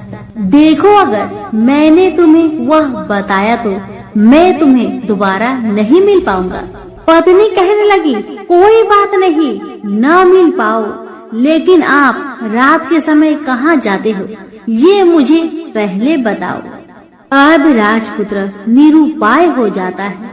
पत्नी की जिद के आगे उसकी एक नहीं चल पाती। ठीक उसी समय उसका 14वां साल खत्म होकर 15वां साल लगने वाला था। जो होता है वह हो जाने दो, वह सोचता है। कुछ चावल मंत्रों से सिद्ध करके पत्नी को देकर कहता है, इन चावलों के दानों को दोनों हाथों की मुट्ठी में पकड़ना। पहले दाएं हाथ में पकड़े चावल मेरे ऊपर फेंकना, मैं कौन हूँ तुम्हें पता चल जाएगा। बाद में बाएं हाथ में पकड़े चावल मेरे ऊपर फेंकना, मैं जैसा था तुम्हें मिल जाऊंगा। लेकिन यदि तुम बाएं हाथ के चावल मेरे ऊपर फेंकना भूल गई तो मैं तुम्हें कभी नहीं मिल पाऊंगा। राजकुमारी ने कहा, मैं नहीं भूलूंगी। रानी बड़े आत्मविश्वास के साथ कहकर दाएं हाथ में पकड़े चावल पति के ऊपर फेंक दिया तो राजपुत्र एकदम एक विशाल घोड़ा बन जाता है। एकदम उद्यमा सफेद गर्दन पर लंबी आयल देखते देखते वह तेजी से दौड़ने लगता है। रानी उस घोड़े को एकदम आश्चर्य से देखने लगती है और पति ने बाएं हाथ के चावल फेंकने की जो बात कही थी वह भूल जाती है। उसकी आंखों के सामने घोड़ा महल से बाहर निकलकर चला गया। घोड़ा जो महल से बाहर गया तो वह वापस नहीं आया। अब रानी को बड़ा पश्चाताप हुआ। वह स्वयं को कोसने लगी, लेकिन अब कोई फायदा नहीं होने वाला था। राजपुत्र अब वापस नहीं आने वाला था। सुबह होते ही महाराजा महारानी को सब बात पता चली। उन्हें बहुत दुख हुआ। वे बिस्तर पकड़ते हैं और राह देखते हैं कि एक दिन उनका बेटा वापस आ जाए। इस तरह 1 महीना गुजरा, 2 महीने गुजरे, 3 महीने गुजरे, आखिर 6 महीने पूरे हुए। राजपुत्र का कोई आता पता नहीं लगा। प्रधान राजपुत्र को ढूंढने के लिए राज्य के गांव-गांव सिपाही भेजा गया, लेकिन उन्हें कोई सफलता नहीं मिली। इधर रानी अपनी हठ के कारण पति गायब हो गया, यह सोचकर स्वयं को मन ही मन कोसती रही और प्रण लेती है कि कुछ भी करके पति को ढूंढ लाएगी और उसे वापस घर ले आएगी। एक दिन वह सुबह उठकर सास ससुर के महल में जाती है और कहती है कि मैं अपने पति की खोज में जा रही हूँ। महाराजा महारानी को और क्या चाहिए था, बस उनका बेटा उन्हें वापस मिल जाए। बहू को उन्होंने अनुमति दे दी और कहा कि बेटी तुम्हें जहाँ जाना है जाओ, जो करना है करो, पर मेरा बेटा को लेकर ही वापस आना। भगवान तुम्हें कामयाबी दे। अब रानी क्या करती है कि अपना शाही भेष बदलकर एक सेठानी बन जाती है। कुछ दास दासियों को, कुछ नौकरों को साथ में लिया, कुछ सामान साथ लिया और राज्य की सीमा पर जाकर वहाँ एक भोजनालय खोल दिया। वह आने वाले सब यात्रियों को खाना मुफ्त में देने लगी। मात्र एक शर्त रखी कि खाने वालों को उसकी देखी कोई अजीब चीज उसकी मालकिन को यानी राजकन्या को बतानी पड़ेगी। तो वहाँ आने वाला हर नागरिक अपनी तरफ से मैंने यह देखा, मैंने वह देखा कहकर वहाँ से मुफ्त खाना खाकर जाता था। परंतु रानी को जो बात चाहिए थी वह अब तक किसी से नहीं मिली थी।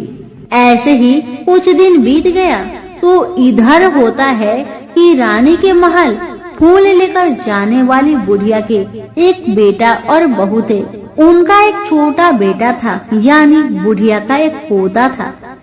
बेटा और बहू सुबह काम के लिए निकलते थे तो पोते को संभालने की जिम्मेदारियां बुढ़िया पर रहती थी।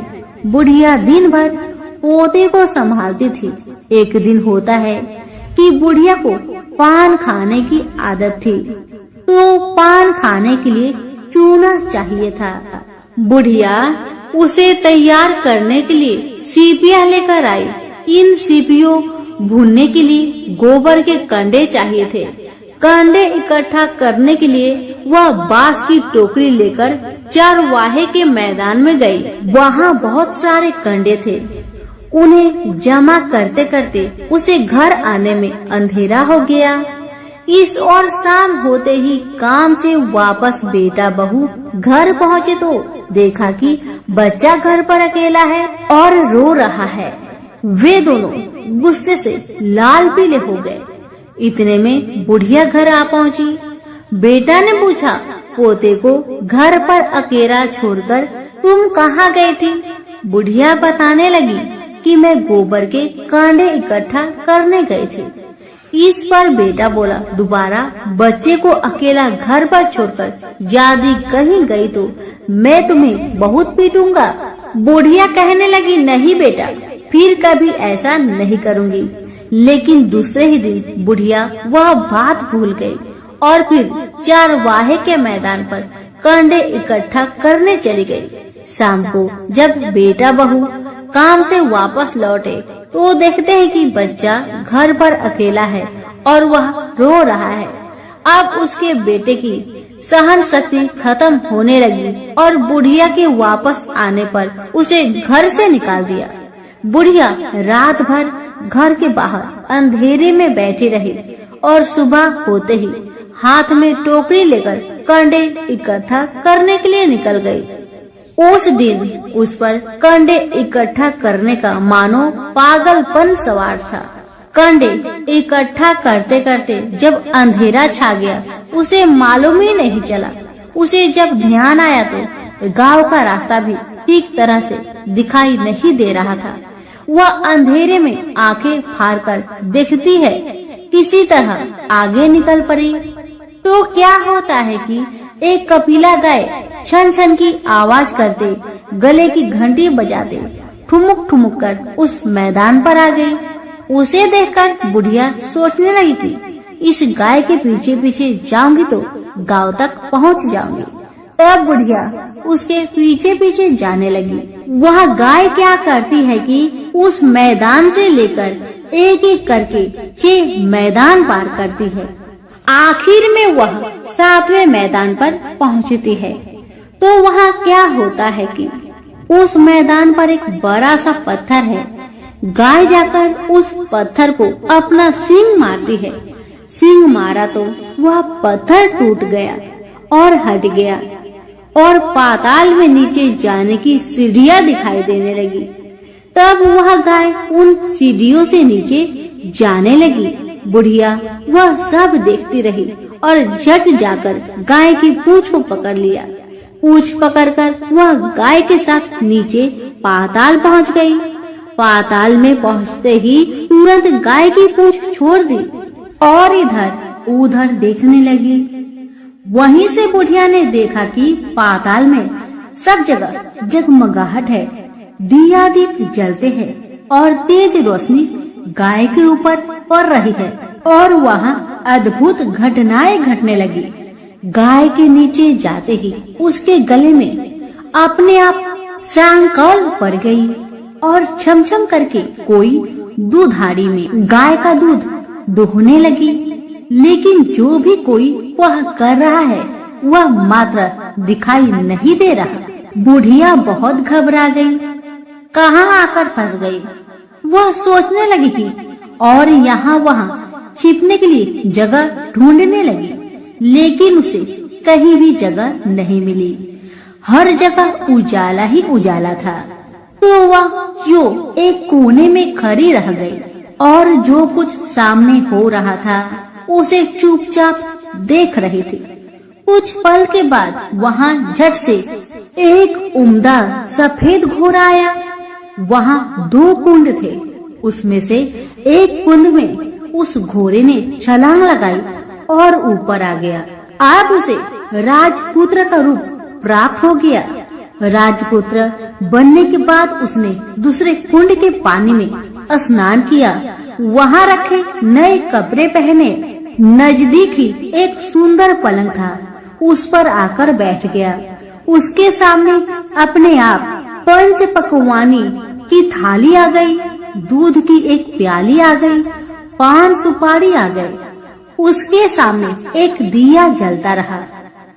राजपुत्र ने खाना खाया, दूध पिया, पान सुपारी खाया और बिस्तर पर लेट जाने से पहले सूर्य देव का स्मरण करके सामने जलते हुए दिए से पूछा, दिए दिए दीप कर मेरे माता पिता क्या कर रहे हैं। दिया बताने लगा, बेटे के शोक में डूबे हैं। राज्य कौन संभाल रहा है? राज्य प्रधान संभालता है। मेरी पत्नी क्या करती है?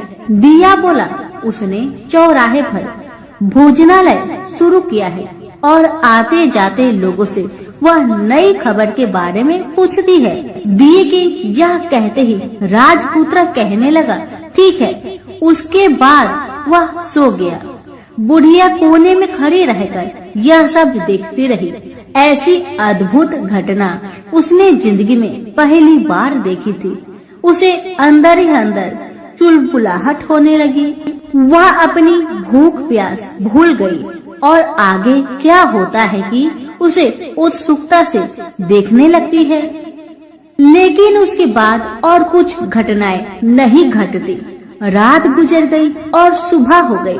सुबह होने पर पलंग पर सोया राजपुत्र उठा और फिर से पहले वाले कुंड में छलांग लगाई तो वह फिर से घोड़ा बनकर कुंड से बाहर आ गया। बाहर आते ही वह तेजी से उस पाताल नगरी से बाहर निकल गया। लेकिन वह कहाँ गया, बुढ़िया को कुछ पता नहीं चला। उसके बाद पिछली रात की तरह कोई उस गाय का छमछम करके दूध दुहने लगा। जैसे ही दूध दुहाना खत्म हुआ, उसके गले की साकल अपने आप खुल गई और वह गाय तेजी से ऊपर जाने लगी, सीढ़ियाँ की ओर भागने लगी। गाय को दौड़ते देखकर बुढ़िया सोचने लगी, अब गाय के साथ यहाँ से ऊपर जाना ही समझदारी है, नहीं तो कोई मुसीबत आकर मेरे ऊपर टपक जाएगी। झट से उसने गाय की पूंछ पकड़ ली और गाय के साथ ऊपर आ गई। गाय जब ऊपर मैदान में पहुंची तो उस सुरंग का रास्ता अपने आप बंद हो गया और उसके मुख पर एक बड़ा सा पत्थर पूर्ववत खड़ा हो गया। ऊपर आकर वह गाय जंगल की ओर निकल गई तो इधर बुढ़िया एकदम बावली सी हो गई। उसने पाताल नगरी में जो कुछ देखा वह जल्दी से जल्दी किसी को बताने के लिए उतावली हो उठी। उसे एकदम याद आया है कि नगर की सीमा पर कोई औरत भोजनालय चलाती है और नई बात बताने वालों को अच्छा खाना पीना मुफ्त में देती है। वह सोचने लगी कि क्यों न मैं यह बात उस औरत को जाकर बताऊं। यदि उसे यह बात पसंद आ गई तो बाकी जीवन खाने पीने की झंझट से मुक्ति मिलेगी। बुढ़िया ने मन में तय किया और तुरंत उस भोजनालय के द्वार पर टंगे नगाड़े के सामने खड़ी हो गई और जोर जोर से नगाड़ा बजाना शुरू किया। नगाड़े का इस तरह शोर सुनकर मालकिन यानी छोटी रानी मन से प्रसन्न हो जाती है कि शायद कोई बड़ी बात लेकर यहाँ आया है। रानी सिपाहियों को आदेश देती है, जाइए और जो कोई आया है उसकी अच्छी खातिरदारी कीजिए। आदेश पाते ही सिपाही नीचे दौड़ गए तो एक बुढ़िया नगाड़ा बजा रही है।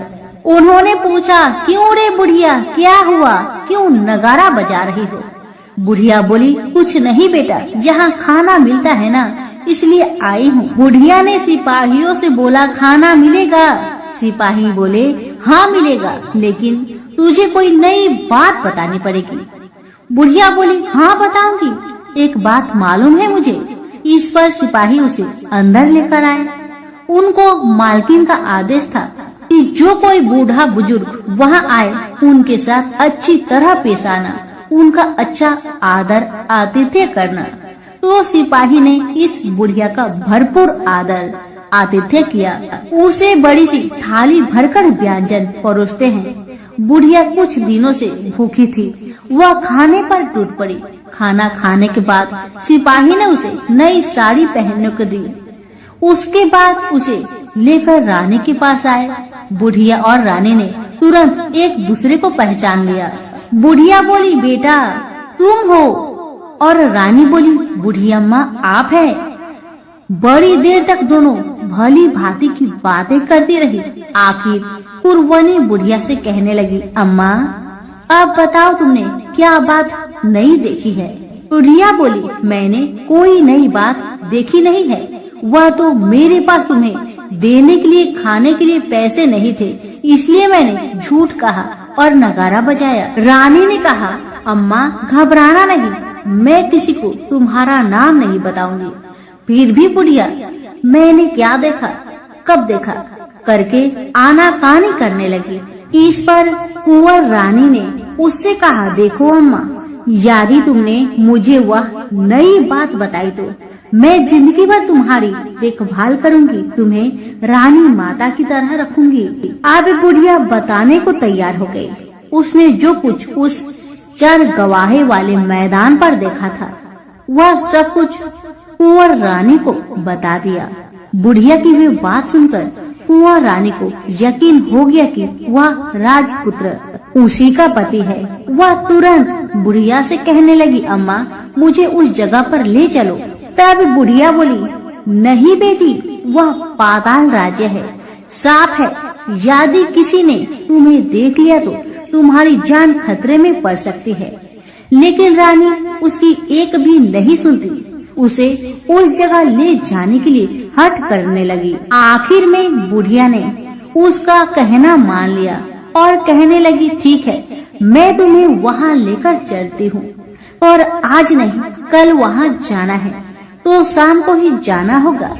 तो दूसरे दिन दोपहर को रानी बुढ़िया के साथ उस मैदान पर गई और एक जगह छुपकर गाय की आने की राह देखने लगी। दिन ढलते ही अंधेरा घेरने लगा है और गाय हमेशा की तरह वहां आ गई। मैदान के उस कोने में जाकर उसने पत्थर पर सींग मारा तो झट से पत्थर हटकर वहां सुरंग में जाने का रास्ता खुल गया। गाय उस रास्ते से नीचे उतरने लगी तो बुढ़िया रानी से कहने लगी, जल्दी आगे बढ़ो बिटिया, हम गाय की पूंछ पकड़कर नीचे उतरेंगे। तो दोनों गाय की पूंछ पकड़कर नीचे उतर गई। बुढ़िया पहले जिस कोने में छिपी हुई थी उसी कोने में छिप गई। अब नीचे सब कुछ पहले जैसा घटित हो रहा था। गाय के गले में अपने आप साकल पड़ गई। कोई अदृश्य रूप से उसका दूध दोहने लगा। एक सफेद उद्मा घोड़ा ने आकर एक कुंड में छलांग लगाई तो राजपुत्र के रूप में ऊपर आया। वह राजपुत्र दूसरे कुंड में नहाने लगा। बाद में उसके सामने खाने की थाली आ गई, दूध की प्याली आ गई, पान बीड़ा आ गई। राजपुत्र सब ग्रहण करके सोने के लिए पलंग पर गया तो सोने से पहले सूर्य देव का स्मरण करके दिए से पूछने लगा, दिए दिए दीपंकर, मेरे माता पिता क्या कर रहे हैं? तो दिया कुछ जवाब नहीं दिया, बल्कि वह बुझने लगा है। तब राजपुत्र को कुछ अघटित हुआ। इसका संदेह हो गया कि वह उदास हो गया और जो कुछ हुआ है वह हो जाने दो। ऐसा सोचकर सोने के लिए बिस्तर पर लेट गया। अब रानी का संयम छूट गया। वह दौड़कर पति के पास गई और उसके पैर पकड़ने के लिए आगे बढ़ने लगी। राजपुत्र तुरंत ही पत्नी को पहचान लिया। वह झट से पीछे हट गया और चिल्लाने लगा, नहीं नहीं, मुझे मत छूना, सर्वनाश हो जाएगा। रानी दोनों हाथ जोड़कर पति से अपनी भूल स्वीकार करने लगी। स्वामी, मुझसे भूल हो गई है। मुझे आपसे नहीं पूछना चाहिए था कि आप रात को कहाँ जाते हो। मैं अपनी भूल स्वीकार करती हूँ।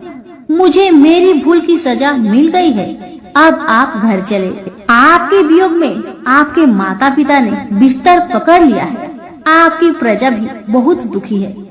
उस पर राजपुत्र कहने लगा, वही तो, एक बार तुम गलती कर बैठी हो, अब दोबारा मत करना, नहीं तो आज मैं तुम्हें जो दिख रहा हूँ वह भी नहीं दिखूंगा। रानी अब विलाप करने लगी, जोर जोर से जमीन पर सिर पटकने लगी। राजपुत्र के मन में उसके प्रति दया उत्पन्न हो गई। वह उससे कहने लगा, यदि तुम मुझे पाना चाहती हो तो तुम्हें एक काम करना होगा।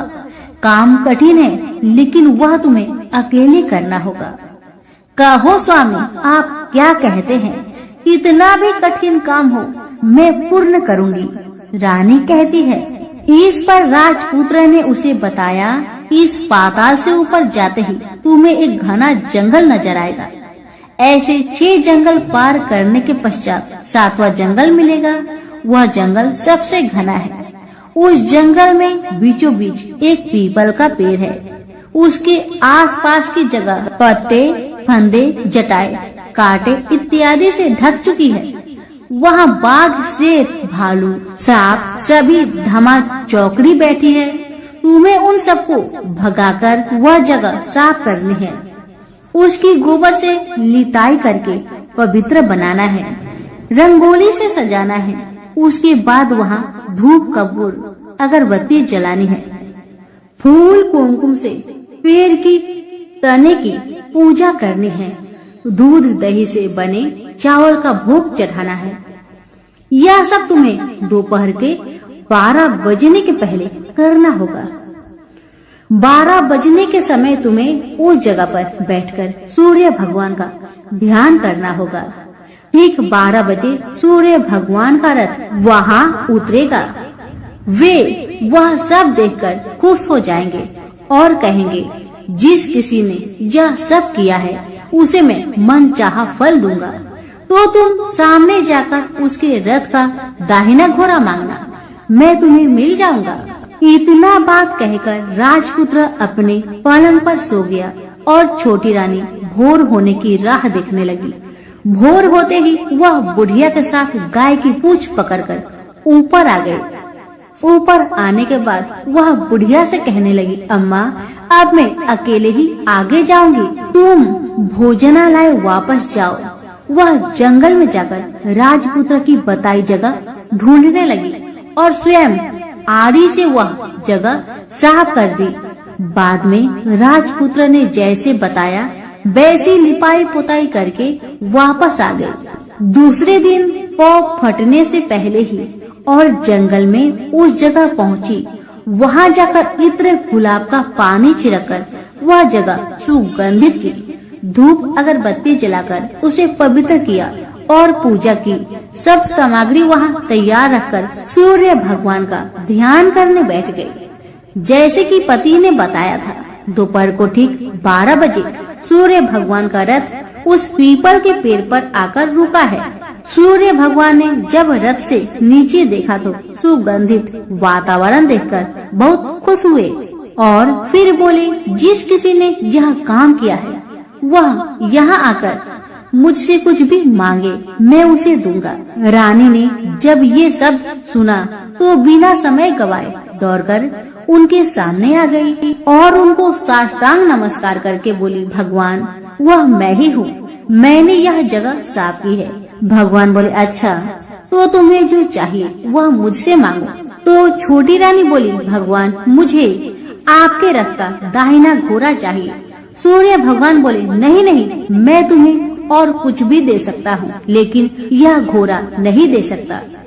मेरे रथ के 12 घोड़े हैं, तुम चाहो तो कोई और घोड़ा ले लो, लेकिन दाहिना घोड़ा नहीं, वह मैं तुम्हें नहीं दे सकता। छोटी रानी ने एक नहीं सुनी, वह सूर्य देव से एक ही बात कह रही थी, वही दाहिना घोड़ा दे दीजिए, नहीं तो मैं आपके पैरों में गिरकर अपनी जान दे दूंगी। अब सूर्यदेव धर्म संकट में पड़ गए। उन्होंने वचन दे दिया था, अब अपने वचन से पलट भी नहीं सकते थे। भगवान ने कहा, ठीक है, दे दिया तुम्हें घोड़ा।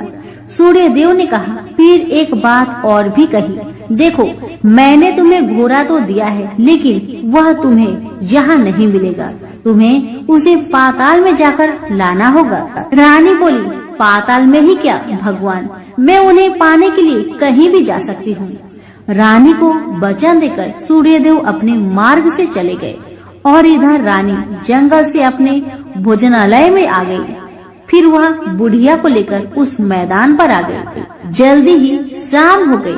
शाम होते ही वहाँ वह गाय आ गई और उसने सींग मारकर सुरंग का पत्थर हटाया तथा नीचे उतरने लगी। रानी और बुढ़िया जल्दी जल्दी उसकी पूंछ पकड़कर नीचे उतर गए। नीचे पाताल में सब घटनाएं पहले की तरह ही घटने लगी। घोड़े का एक कुंड में नहाकर राजपुत्र बन जाना, नहा धोकर पलंग पर जाकर बैठना, तो उसे खाने की थाली, दूध की प्याली आना, पान पीरा आना। लेकिन आज एक बात नई घटी। आज 2-2 थाली, 2-2 दूध की प्याली, 2-2 पान पीरे उसके सामने आए। वह कुछ नहीं बोला। अपने हिस्से की थाली खाकर, दूध पीकर और पान पीरा चबाकर वह सोने चला गया और हमेशा की तरह दिए से पूछने लगा, दिए दिए दीपंकर, मेरे माता पिता कैसे हैं? दिया बताने लगा, वे दोनों तुम्हारे शोक में मरने की स्थिति में पहुंच गए हैं। राजकुमार ने कहा, ऐसा? झट से उसकी आंखों से आंसू टपकने लगे। फिर वह पूछने लगा, दिए दिए दीपंकर, मेरा राज्य कौन चला रहा है? दिया बोला, तुम्हारा राज्य प्रधान चला रहा है और वह सब कुछ हड़प चुका है। वह प्रजा पर बहुत अत्याचार कर रहा है। सुनकर राजपुत्र को बहुत गुस्सा आया। वह गुस्से से अपनी मुट्ठी भींचने लगा।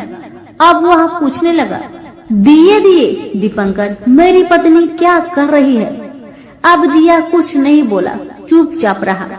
अब रानी का संयम जवाब दे गया। वह दौड़कर पति के गले लग गई। अब मैं तुम्हें मिल गया, राजपुत्र कहने लगा। सच कहते हो, अब आप फिर से घोड़ा तो नहीं बनोगे ना? पत्नी ने कहा। पति ने कहा, नहीं, दोबारा घोड़ा नहीं बनूंगा मैं। तुमने जो इतने सारे कष्ट उठाए हैं मुझे पाने के लिए, इसलिए सूर्य देव ने मुझे सदा के लिए घोड़े के जन्म से मुक्त कर दिया है। राजपुत्र ने बड़े प्यार से कहा और उसे गले लगाया। उसके आंसू पोंछे। कुछ देर पश्चात भोर हो गई तो गाय की श्रृंखला टूटकर वह ऊपर भूलोक पर जाने लगी। रानी, राजपुत्र और बुढ़िया उसकी पूंछ पकड़कर ऊपर आ गए। ऊपर आने पर वे सीधे भोजनालय में पहुँचे। वहाँ का सब सामान लोगों में बांट दिया और उसको ताला लगाकर अपने राज्य में लौट गए। राजपुत्र वापस आता और उसके तेवर देखकर प्रधान घबरा गया।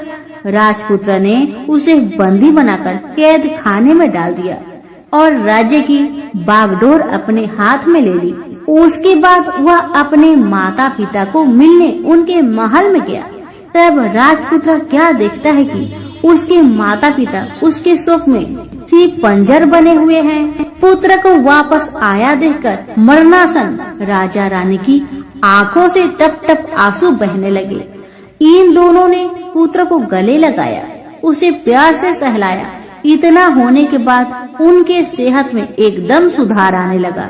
वे अब बिस्तर से उठकर बैठ गए। पुत्र को आशीष देने लगे। राजपुत्र के आने की खबर तुरंत राज्य भर में फैल गई।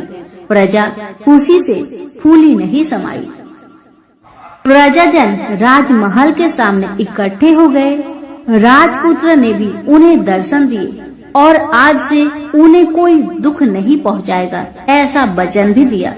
अब राजा अपने पुत्र का राज्य अभिषेक करके उसे सिंहासन पर बैठाता है और बहू को महारानी का दर्जा देता है और स्वयं अपनी पत्नी के साथ ईश्वर स्मरण करते हुए खुशी से दिन बिताता है। महाराज बना राजपुत्र अच्छी तरह से राज्य चलाने लगा और अपनी पत्नी के साथ सुख शांति से जीवन बिताने लगा। उस बुढ़िया को रानी ने अपने ही पास रख लिया। उसकी अच्छी तरह से देखभाल करने लगी। बुढ़िया और उसके बुढ़ापे के दिन खुशी से गुजरने लगे। तो प्रेम से बोलिए, सूर्य भगवान की जय हो।